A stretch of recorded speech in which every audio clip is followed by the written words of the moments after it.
എനിക്കിത് എന്താ പറയേണ്ടതെന്ന് അറിയുന്നില്ല. ശരിക്കും ഇപ്പൊ ഇവിടെ സിവിസാറും സിയാദിക്കും പറഞ്ഞതുപോലെ സിനിമ എന്ന് പറയുന്നത് എല്ലാ സിനിമകളും നമ്മൾ ചെയ്യുന്നത് നല്ല നന്നായി വരണം എന്നൊക്കെയുള്ള സത്യസന്ധമായിട്ടുള്ള ആത്മാർത്ഥമായിട്ടുള്ള ഉദ്ദേശത്തോടു കൂടി തന്നെയാണ്. പക്ഷെ ഇങ്ങനെ എല്ലാ ചേരുവകളും നമ്മൾ ആഗ്രഹിക്കുന്ന രീതിയിൽ തന്നെ ഒത്തുവന്ന് അത് പ്രേക്ഷകരിലേക്ക് നമ്മൾ ആഗ്രഹിക്കുന്ന രീതിയിൽ അതിനേക്കാളും ഉപരി സ്നേഹത്തോടെ പ്രേക്ഷകർ സ്വീകരിക്കുന്ന അങ്ങനെ ഒരു റിസൾട്ട് കിട്ടുന്ന സിനിമകൾ എപ്പോഴും ഉണ്ടായിക്കൊള്ളുന്നില്ല. അതിന് പല ഫാക്ടേഴ്സ് ഉണ്ടാവുമായിരിക്കും. എന്നെ സംബന്ധിച്ച് ഞാൻ അഭിനയിച്ചിട്ടുള്ള സിനിമകളിൽ എപ്പോ എന്നോട് സ്നേഹമുള്ളവർ വന്ന് എൻ്റെ അടുത്ത് പറയുമ്പോഴും അതിൽ സമറിൻ ബത്ലഹേമിന്റെ പേര് തീർച്ചയായിട്ടും ഉണ്ടാവും. അങ്ങനെ ഒരു സിനിമയും കഥാപാത്രവുമായിരുന്നു ഇത്. ഒരുപക്ഷെ ആ കാലത്ത് ആ സിനിമ ചെയ്യുമ്പോൾ എനിക്ക് ഇത് എത്രമാത്രം വലിയ സ്കെയിലുള്ള ഒരു സിനിമയാണെന്നോ, എന്തുമാത്രം സ്പെഷ്യൽ ആയിട്ടുള്ള, എന്തുമാത്രം വലിയൊരു സിനിമയുടെ ഭാഗം, ഒരു മൾട്ടി സ്റ്റാർ സിനിമയുടെ ഭാഗമായിട്ടാണ് ഞാൻ നിൽക്കുന്നത് എന്നുള്ളൊരു തിരിച്ചറിവോ, അല്ലെങ്കിൽ അത്രയും കോംപ്ലിക്കേറ്റഡ് ആയിട്ടുള്ള ഒരു ക്യാരക്ടർ ചെയ്യുന്നതിൻ്റെ ഒരു പ്രഷറോ ഒന്നും ആ പ്രായത്തിൽ ഞാൻ അതൊന്നും തിരിച്ചറിയാനുള്ള ഒരു പക്വതയൊന്നും എനിക്ക് ഉണ്ടായിരുന്നില്ല. ചേച്ചി വളരെ യങ് ആയിരുന്നു. ഞാൻ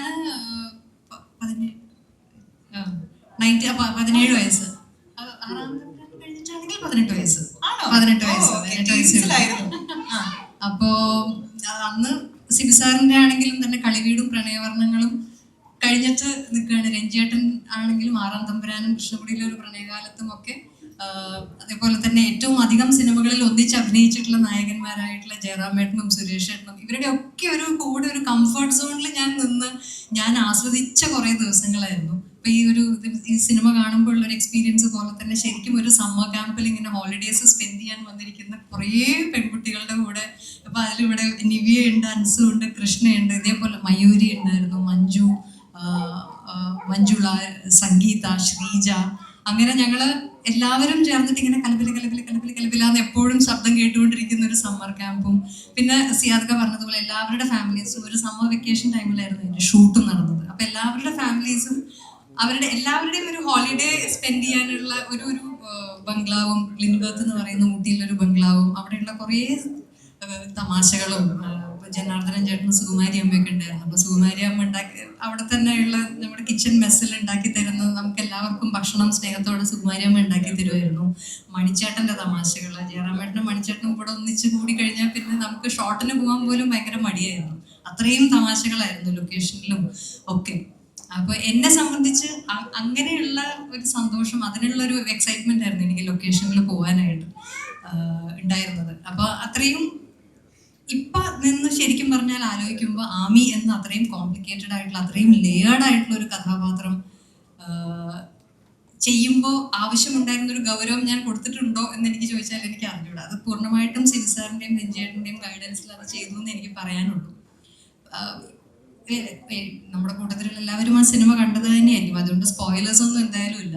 ശരിക്കും ഇപ്പോഴത്തെ ഒരു അറിവും എക്സ്പീരിയൻസും വെച്ച് ആലോചിച്ച് നോക്കുമ്പോൾ എന്തുമാത്രം ഒരു ഡിപ്രഷൻ ആയിരിക്കുമോ, എന്ത് മാനസികാവസ്ഥയെ കൂടി ആയിരിക്കും ആമി കടന്നു പോയിട്ടുണ്ടാവുക എന്ന് ഇപ്പൊ ആലോചിക്കുമ്പോൾ ശരിക്കും പേടി തോന്നുന്നുണ്ട്. കാരണം മെന്റൽ ഹെൽത്തിനെ കുറിച്ചൊക്കെ ഇപ്പൊ നമ്മുടെ സമൂഹത്തിൽ വളരെ ആക്റ്റീവായിട്ട് വളരെ ഡീറ്റെയിൽഡ് ആയിട്ടുള്ള ഡിസ്കഷൻ നടക്കുന്ന സമയത്ത് ഒരുപക്ഷെ ഈ ഒരു സിനിമ റീ റിലീസ് ചെയ്ത് കഴിയുമ്പോൾ അതിനെക്കുറിച്ചുള്ള എന്തെങ്കിലും കുറച്ചുകൂടി ഒരു ഇപ്പോഴത്തെ കുട്ടികൾക്ക് റിലേറ്റ് ചെയ്യാൻ പറ്റുന്ന രീതിയിലുള്ള ഒരു മെന്റൽ ജേർണി ഒരുപക്ഷെ ആമിയുമായിട്ട് റിലേറ്റ് ചെയ്ത് ചിലപ്പോൾ ഉണ്ടാവുമായിരിക്കാം, എനിക്കറിയില്ല.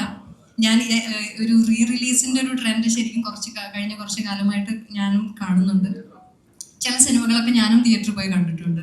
പക്ഷെ ഞാനുള്ളൊരു സിനിമ റീ റിലീസ് ചെയ്യും എന്ന് ഞാൻ ഒരിക്കലും ആഗ്രഹിച്ചിട്ടുമില്ല, അങ്ങനെ ഒരു പ്രതീക്ഷയും എനിക്ക് ഉണ്ടായിട്ടില്ല. അപ്പൊ ഈ ഒരു എക്സ്പീരിയൻസിൽ നിൽക്കാൻ എനിക്ക് അതിന് നന്ദി പറയാനുള്ളത് സിയാദിക്കയോടും ഷമയോടും കോക്കസ് ഫിലിംസിനോടുമാണ്. അപ്പോൾ വലിയ സന്തോഷമുണ്ട്. ഞാൻ അന്ന് സ്വീകരിക്കപ്പെട്ടതുപോലെ ഒരുപക്ഷെ അതിനേക്കാൾ കൂടുതൽ ആഴത്തിൽ കുറച്ചും കൂടി വാസ്റ്റായിട്ട് ആ സിനിമ ഇനി റീ റിലീസ് ചെയ്യുമ്പോൾ, പ്രത്യേകിച്ച് 4K ഡോൾബി അറ്റ്മോസ് എല്ലാവിധ അഡ്വാൻസ്ഡ് ആയിട്ടുള്ള മിഴിവും ആ സിനിമയ്ക്ക് ഇപ്പോൾ വന്ന് ചേർന്നിട്ടുണ്ട്. അപ്പം അത് വളരെ നല്ല ഒരു വ്യൂവിങ് എക്സ്പീരിയൻസ് ആയിരിക്കട്ടെ. അന്ന് സിനിമ കണ്ടിട്ടുള്ളവർക്ക് ഒന്നും കൂടി കണ്ട് ഒരു ഓർമ്മ പുതുക്കാം, അല്ലെങ്കിൽ അന്ന് കാണാൻ സാധിക്കാത്തവർക്ക് വീണ്ടും കാണാം.